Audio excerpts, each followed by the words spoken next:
Olá pessoal, sejam bem-vindos. Meu nome é Marcelino Gonçalves de Macedo, trabalho em disciplina de redes de computadores do módulo 2 do curso técnico de informática para a internet. Sou formado em Sistema de Informação na Unimontes, tenho pós-graduação em redes de computadores pela ESAB e a área de redes é a área que eu atuo. Dando continuidade à nossa disciplina de redes de computadores, iremos falar agora, conhecer os endereços de rede e os equipamentos ativos de rede. De acordo com o modelo TCP/IP, o modelo que rege a internet, existem vários endereços de rede, dependendo da camada de rede onde se atua, o protocolo e vários dispositivos. Por exemplo, como a gente pode ver na imagem aí, existe os endereços simbólico, endereço de porta, endereço lógico e endereço físico. Cada camada. Então, na camada de aplicação, por exemplo, existem os endereços simbólicos, também conhecido como nome de domínio. São os endereços no site da internet, os famosos www que a gente usa, ou URL. O protocolo DNS é o responsável por traduzir esses nomes amigáveis para endereços IP, para que os computadores precisam para se identificar na rede mundial de computadores, que é a internet. Na camada de transporte, existe o endereço de porta, que ele serve para identificar qual protocolo, em qual porta, uma determinada aplicação está sendo utilizada. Na camada de rede, o endereço lógico ou o endereço IP, que é o Internet Protocol, identifica qual a rede e qual equipamento se deseja entregar ou enviar dados. Já na camada de acesso à rede, o endereço físico identifica a placa de rede por onde os bits serão entregues ao verdadeiro equipamento de destino. A gente vai começar falando agora sobre os próximos endereços. A gente vai falar agora sobre o endereço simbólico ou nome de domínio. Como a gente falou, são os endereços dos sites da internet. Estão associados ao protocolo DNS, que é o Domain Name System, ou Sistema de Nomes de Domínio, que tem como função traduzir nomes de domínio, ou seja, aqueles endereços do site, para endereço IP. No exemplo, a gente tem aqui o endereço www.ifro.edu.br. Então, o nó seria o www.o-domínio ifro.edu.br. O DNS funciona da seguinte forma. Os nomes de domínio são utilizados nas URLs dos sites e são formados de forma hierárquica do final para o início, a partir de uma raiz representada por um ponto final. Existem os domínios de alto nível, que são os TLDs, Top Level Domains. Normalmente representam porções geográficas, como países são exemplos de domínio top level. .br, que é do Brasil, .us, dos Estados Unidos, .tw, da Tailândia, .jp, do Japão. Depois vem a parte responsável por utilização por meio comercial, por exemplo, educacional ou de propósito geral, que serão os domínios .com, .edu e .net. E depois o nome da empresa ou instituição. No exemplo, a gente fez do site do Instituto Federal de Roraima, que é o que vocês têm no material. O www é normalmente um apelido para o servidor web, que hospeda o site dessa organização. Então, de forma geral, o DNS é um protocolo que converte nomes amigáveis para endereço IP. Vamos falar agora dos endereços de porta. Eles trabalham na camada de transporte, ou seja, cada aplicação utiliza um protocolo e uma porta para receber os dados. No exemplo, o servidor web do site www.ifro.edu.br utiliza o protocolo TCP/IP na porta 80. Então, nessa tabela, a gente tem alguns outros exemplos do protocolo e qual porta usa. Servidor de correio eletrônico, porta TCP/25, servidor de arquivo do FTP na internet, TCP, a porta 21, sistema de nomes de domínio, que é o DNS, usa o protocolo UDP na porta 53, e login remoto, que é o Telnet, protocolo TCP/IP na porta 23. Agora a gente vai falar sobre o protocolo IP, que são os endereços lógicos. A gente faz uma analogia com o CEP. Assim como o CEP possui uma faixa de endereço para identificar uma cidade e suas ruas, o endereço IP possui em sua estrutura uma parte do seu endereço para identificar e diferenciar uma rede da outra. Essa parte é o endereço de rede, é a parte inicial do endereço IP, da esquerda para a direita. Já a parte final identifica o equipamento, que é o endereço de host ou endereço do nó. Então a gente tem um exemplo aqui, o endereço 92.168.1.20, então 92.168.1 seria para endereçar a rede e o host 20 seria para identificar o computador. Se a gente pegar um exemplo aqui no CEP, funciona da mesma forma. Existe uma faixa de endereço para identificar as ruas nos estados e os países. Por exemplo, a cidade de Montes Claros tem a faixa de endereço válido do número 39.400.000 até 39.429.999. E se eu pegar, por exemplo, o número 39.440, ele é referente à cidade de Janaúba. Então está fora do espectro de Montes Claros. Então o correio sabe de onde é o CEP para diferenciar uma cidade da outra. Principais informações. Então, resumindo, o que é endereço IP? Você tem a parte do endereço IP, que é um endereço numérico para identificar a interface de rede de um equipamento da internet. Junto com o endereço IP, a gente precisa saber da máscara de subrede, que mostra a quantidade de bits utilizados para identificar a parte de rede de um endereço. Mas na frente a gente tem vários exemplos. O endereço IP de rede, ou seja, o primeiro endereço da rede, onde todos os bits de host são 0. A faixa de endereços válidos, ou seja, qual seria o primeiro e o último endereço que a gente pode colocar para pertencer àquela rede. E o endereço de broadcast, que seria o último endereço da rede, onde todos os bits de host são 1. Essa parte de bits de host e bits de rede, a gente vai mostrar quando explicar aqui na frente a máscara de subrede. Por exemplo, pegamos o endereço IP 192.168.0.20. O computador, ele vai representar em forma de binário e não em decimal. O decimal fica mais fácil para a gente. Então, se eu convertesse o número 92168 para binário, utilizando lá os 8 bits, como é que eu poderia fazer? Ele usa a questão de potência de 2. Como a gente está na base 2, cada posição aqui equivale ao número vezes o expoente. Então, se a gente for pegar aqui o número 92168, o primeiro bit lá na frente equivale, o primeiro 1 lá seria o 2 elevado a 7. E o último aqui seria 2 elevado a 0, depois 2 elevado a 1, 2 elevado a 2, 2 elevado a 3, 2 elevado a 4, assim sucessivamente. Então, para dar o número 92, eu estou pegando os dois primeiros bits aqui, porque eu estou somando o número 128, que é 2 a 7, mais 64, que é 2 a 6. Somando, daria o número 92.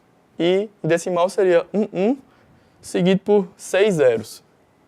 Então, cada bloco aqui, você tem 8 bits para representar o número. Então, você vai do valor 0, que seria 8 zeros seguido, e o número 255, que é o máximo que pode, que seria 8 uns. Da mesma forma, convertendo o endereço, a parte do 168, seria, a gente vai usar o 128, não vai usar o 64 porque já passa, a gente vai usar o 32 e o 8. Vai dar 10.000 o endereço binário. Da mesma forma, o 20, que é o 16 mais 4, então você acha 16 é 2 a 4, 2 a quarta, e 4 é 2 ao quadrado.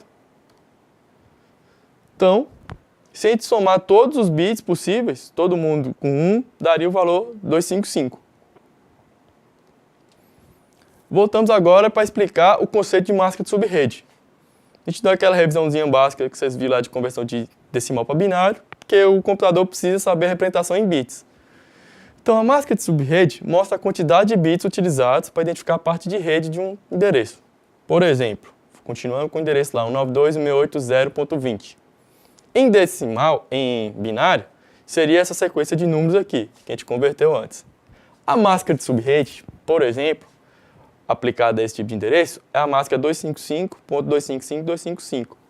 Ou seja, se contar aqui, seria 24 números 1, dos 32 possíveis. Então, ele está explicando essa máscara, que você pode representar também como /24, que você tem, dos 32 bits, os 24 primeiros pertencem à rede. Eu sei que é 24 porque 255 aqui, cada bloco aqui é 8 bits. E se eu colocar 8 bits 1, daria o número 255. Então, o endereço de rede para esse endereço seria os 24 primeiros bits, que seriam os 3 primeiros blocos. Ou seja, 192.168.0. O ponto 0, porque você não tem nenhum, a parte de host vai ser tudo 0 também. Ou seja, /24. Os 24 bits aqui são para representar a parte de rede.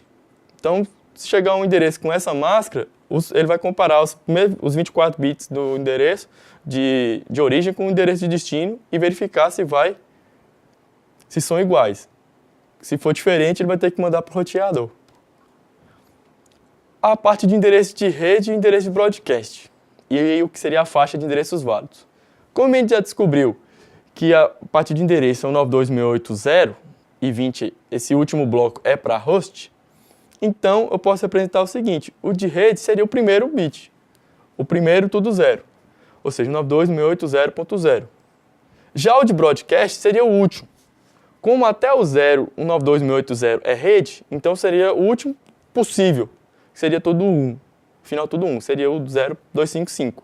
E o intervalo seria justamente essa situação entre esses dois extremos, que seria desde o 92601 até o 254.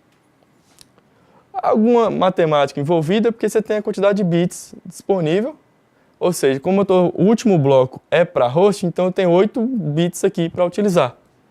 Então, se eu fizer a conta aqui, a quantidade de bits menos 2 elevado à quantidade de bits menos 2. Esse menos 2 porque a gente está tirando o endereço de rede e o endereço de broadcast, que você não pode utilizar nas máquinas. Então, o de válido do mês você só consegue por essa regra, 2 elevado a n menos 2. Já os endereços IP e máscara de exercício, máscara de subrede, vamos tentar fazer um exercício aqui bem simples. A gente vai ter um material complementar a essa aula para replicar essa parte. A gente tem aqui um 72.16.0.200 e tem outra rede, um outro endereço 72.15.1.100. Ambos com a máscara 255.255.0.0. Então eu te pergunto, esses endereços são da mesma rede? Vamos refletir o que a gente viu lá. A máscara é essa, 255.255. Ou seja, está falando que os dois blocos devem ser iguais. Os dois primeiros blocos e o resto pode ser diferente porque é para identificar as máquinas. Eu tenho aqui um 72, beleza, o primeiro bloco está igualzinho. Porém, o segundo está dando 16 e o outro está dando 15, que são números diferentes. Vamos mostrar aqui como é que o computador faz essa conta. Ele justamente compara os dois bits lá, representa os dois endereços. A gente pegou o foco só no bloco que está com que é a nossa dúvida, e eu representei o número 15 e eu representei o número 16. Se eu estou pegando os primeiros 8 bits, se eu comparar aqui, eu já vejo que não está igual. Que aqui teria que ser ou as duas redes por 16, ou todo o endereço teria que ser tudo 16 ou tudo 15. Como está um 16 e outro 15, prova que a rede está em endereços diferentes. Porque o primeiro bloco, 8 bits iguais. Ou seja, os dois dá 172. Porém, o segundo bloco está diferente, um é 15 e 16. E a máscara exige que os 16 bits, ou seja, o 8 primeiro e o 8 segundo, o primeiro e o segundo bloco, sejam iguais. Por isso que essa rede, pode falar que esses endereços estão na mesma rede, porque apenas 11 dos bits estão iguais.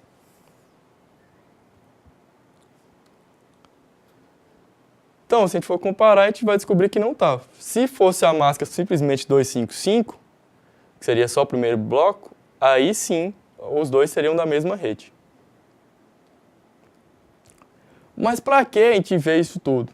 Então, computadores que estejam em redes diferentes enviam dados para o gateway padrão. Então, a gente precisa definir o que é esse gateway padrão, que nada mais nada menos que o endereço IP de um roteador que esteja configurado na rede. Normalmente, numa rede local, ele aponta para o computador que conecta a internet, ao modem, ao dispositivo que conecta a internet. Na prática, se você pegar qualquer computador com Windows, quando você vai configurar o protocolo IP lá, para o protocolo TCP/IP, você precisa dessas informações. Você vai precisar do endereço IP, que você vai atribuir à máquina, ou atribuir automaticamente, a máscara de subrede, dependendo da faixa de endereço, ele já preenche automaticamente com algumas máscaras padrão, e informação do gateway padrão, quem é o endereço IP do gateway. E outras informações, como a gente viu. Para a gente navegar na internet, você precisa do serviço de DNS para traduzir o endereço para o endereço IP, para o computador conseguir alcançar esse destino na internet. Aí você tem duas opções, colocar o endereço IP de um servidor DNS, e se você tiver mais de um, você pode colocar o outro como alternativo. Agora a gente vai falar do endereço físico, ou seja, ou conhecido também como endereço MAC.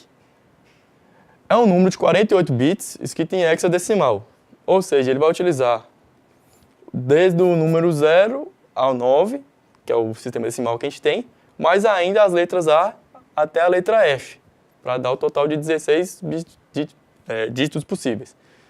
E eles são separados em blocos de 8 bits. Então esse endereço é gravado na memória ROM das placas de rede pelo seu fabricante. E o endereço MAC é utilizado para identificar a interface de rede dos dispositivos na camada de enlace do modelo OSI ou de acesso à rede, no caso do modelo TCP/IP. Então esse aqui a gente não configura o MAC, ele já vem gravado de fábrica. O que a gente configura mais é o endereço lógico. Dando uma olhada nesse slide aqui, deu um print na tela do Windows e a gente pode ver aqui o endereço MAC. Então, o endereço físico lá que já vem gravado. Normalmente é um exemplo, está aqui, ó, endereço físico lá, 5C, C9, D3, 31, E7, 0E, por exemplo. E nessa mesma imagem a gente pode ver os outros endereços. Dando um close em cada um aqui, ó, você tem o endereço IPv4, 192.168.0.83, foi o que eu peguei aqui. A máscara de subrede desse endereço é 255.255.0. E o gateway padrão definido aqui, que é o endereço IP do meu roteador, e o servidor DNS. Normalmente o DNS também pode ser do roteador, porque ele conecta à internet. Então, aqui, resumindo essa parte de endereço de rede que a gente viu. O endereço físico, ou MAC, identifica a máquina de forma física e única, que ele já vem gravado de fábrica. Já o endereço lógico identifica a rede onde o equipamento está ou quer acessar. Você tem o endereço IP de origem e destino, que a gente viu na aula anterior. Então você precisa dessa informação. E endereço de porta. Identifica o tipo de aplicação e o protocolo que está sendo utilizado.